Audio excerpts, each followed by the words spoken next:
नेपाल में social media को लेकर भारी बवाल चल रहा है। हजारों की संख्या में युवाओं ने सरकार के खिलाफ जबरदस्त प्रदर्शन किया। यह प्रदर्शन अचानक हिंसक हो गया और भीड़ ने संसद पर हमला बोल दिया, जिसके बाद पुलिस और प्रदर्शनकारियों के बीच भिड़ंत हुई। हालात इतने बिगड़ गए कि पुलिस को आंसू गैस, पानी की बौछारें करने के साथ साथ गोलीबारी तक करनी पड़ी और इस गोलीबारी में कई लोग गंभीर रूप से घायल हो गए। भ्रष्टाचार बहाना है, दरअसल मुद्दा सोशल मीडिया प्लेटफॉर्म पर लगाए गए प्रतिबंध को लेकर है। अब सवाल यह है कि नेपाल सरकार और जनता के बीच यह टकराव आखिर कहां तक जाएगा। आइए इस पूरे घटनाक्रम को विस्तार से समझते हैं। मैं हूं अरुण जायसवाल और आप देख रहे हैं क्या सीन है।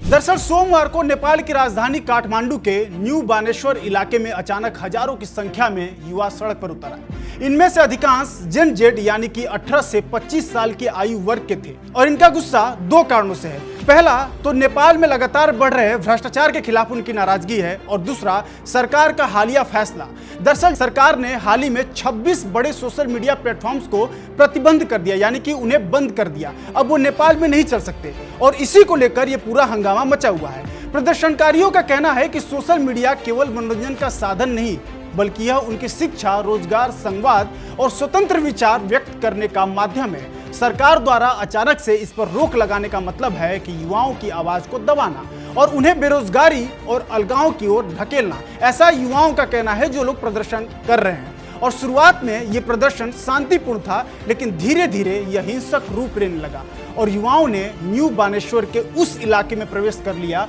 जिसे प्रतिबंधित क्षेत्र माना जाता है या फिर घोषित किया गया था, और उन्होंने पुलिस द्वारा लगाए गए बैरिकेड्स को तोड़ दिया और आगे बढ़ने लगे। पुलिस ने स्थिति को नियंत्रित करने के लिए पहले पानी की बौछारें चलाई और आंसू गैस के गोले छोड़े, लेकिन जब भीड़ उग्र हो गई, यानी कि शांत नहीं हुई और आगे बढ़ने लगी, तो अंततः पुलिस को गोली चलानी पड़ी। और सूत्रों के अनुसार इस गोलीबारी में 10 से अधिक लोगों की मौत हो गई है और कई लोग घायल हो गए। घायलों को तुरंत पास के अस्पतालों, जिसमें कि एवरेस्ट अस्पताल, सिविल अस्पताल और अन्य जो स्थानीय अस्पताल या फिर स्वास्थ्य केंद्र हैं, उसमें भर्ती कराया गया। और इस दौरान नागरिक कार्यकर्ताओं ने मैती घर इलाके में एक स्थायी फर्स्ट एड कैंप भी स्थापित किया, जहां घायल युवाओं को तुरंत प्राथमिक उपचार दिया गया। हालांकि अब स्थिति बहुत ही बेकाबू हो चुकी है और स्थिति बेकाबू होते देख काठमांडू के मुख्य जिला अधिकारी छबिलाल रिजाल ने स्थानीय प्रशासन अधिनियम की धारा 6 के तहत कर्फ्यू लागू करने का ऐलान कर दिया।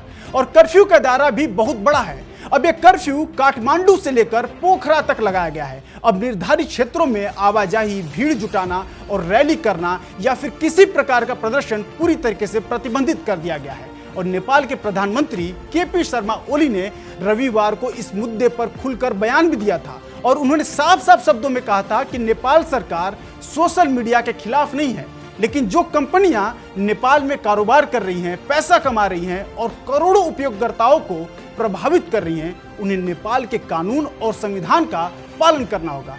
और साथ ही साथ प्रधानमंत्री ओली ने अपने बयान में यह भी कहा कि राष्ट्र की स्वतंत्रता और गरिमा सर्वोपरि है, कुछ नौकरियों या फिर व्यक्तिगत हितों से ऊपर है और हमारी राष्ट्रीय अस्मिता। अगर कोई कंपनी नेपाल के संविधान और कानून का उल्लंघन करेगी तो यह कतई स्वीकार्य नहीं होगा।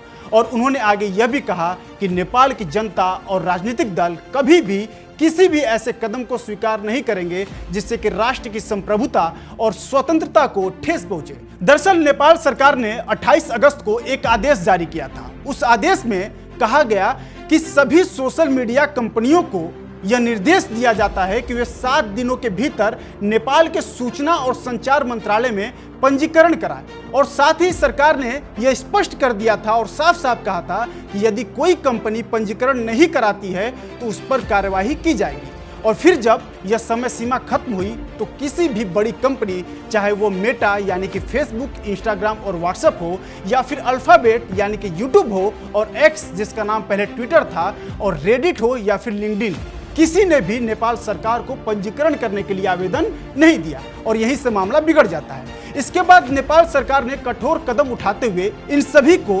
अनरजिस्टर्ड घोषित कर दिया और इन पर बैन लगा दिया। और सरकार के इस कदम के चलते युवाओं में भारी गुस्सा बढ़ा और उनका कहना है कि भ्रष्टाचार के खिलाफ तो कोई ठोस कदम नहीं उठाया जा रहा है, लेकिन जनता को जोड़ने और संवाद के लिए जरूरी प्लेटफॉर्म्स पर अचानक रोक लगा दी गई है। युवाओं ने इसे सीधा हमला बताया उनकी अभिव्यक्ति पर, और साथ ही कहा कि इसे जनता की आवाज दबाने का तरीका है।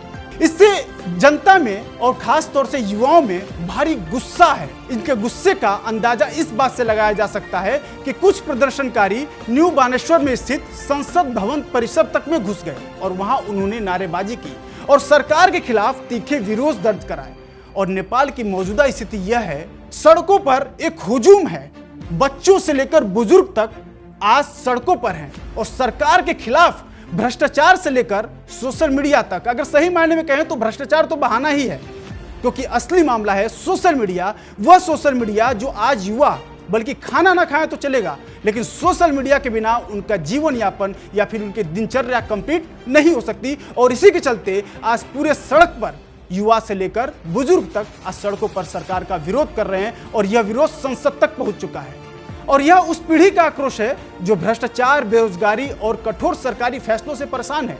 सरकार जहां कानून और राष्ट्रीय गरिमा की रक्षा की बात कर रही है, वहीं युवा अपनी स्वतंत्रता, रोजगार और अभिव्यक्ति की आजादी के लिए लड़ रहे हैं। अब सबसे बड़ा सवाल यही है कि क्या नेपाल सरकार इस आक्रोश को सुन पाएगी और युवाओं के साथ संवाद का रास्ता अपनाएगी, या यह टकराव आने वाले दिनों में और ज्यादा भड़ककर नेपाल को एक गहरे राजनीतिक संकट में धकेल देगा। खैर, सोशल मीडिया पर यह पाबंदी सही है नहीं, इसे आप कमेंट कर हमें बताइएगा। लेकिन फिलहाल की अपडेट यह है कि भारत सरकार ने भी नेपाल और भारत बॉर्डर पर अपनी सुरक्षा बढ़ा दी है, क्योंकि नेपाल के हालात इन दिनों सही नहीं है और लगातार वहां पर बवाल बढ़ता जा रहा है। खैर, इस पर आपकी क्या राय है हमें कमेंट करके जरूर बताएं और देखते रहिए विस्तार न्यूज।